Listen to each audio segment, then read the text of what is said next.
இவ என் பொண்டாட்டிங்க. எல்லாரும் கோயில் கோயிலா போய் சாமி கும்பிடுறோம். அந்த சாமி இருக்கான்னு தெரியல.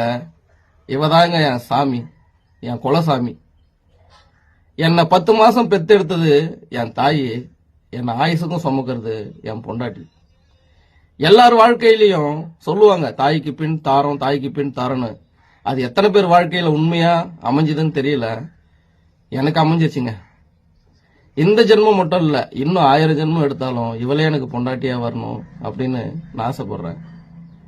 கையில ஒண்ணு, இடுப்புல ஒண்ணு, வயிற்றுல ஒண்ணுன்னு சுமந்துக்கிட்டே எனக்கு ஒண்ணுன்னா துடிச்சு போறா.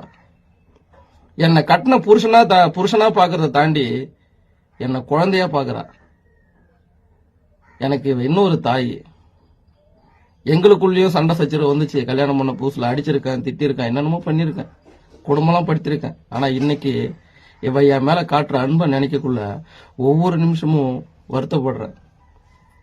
அவளுக்கு 4 நாள் ஜுரம் அடிச்சாலும் நான் கண்டுக்க மாட்டேன். ஆனா எனக்கு ஒரு நாள் ஜுரம் அடிச்சு படுத்தா கூட துடியா துடிச்சிடுறா. கையை பிடிச்சி விடுறா, காலை பிடிச்சி விடுறா, சுட தண்ணி வச்சு கொடுக்குறா.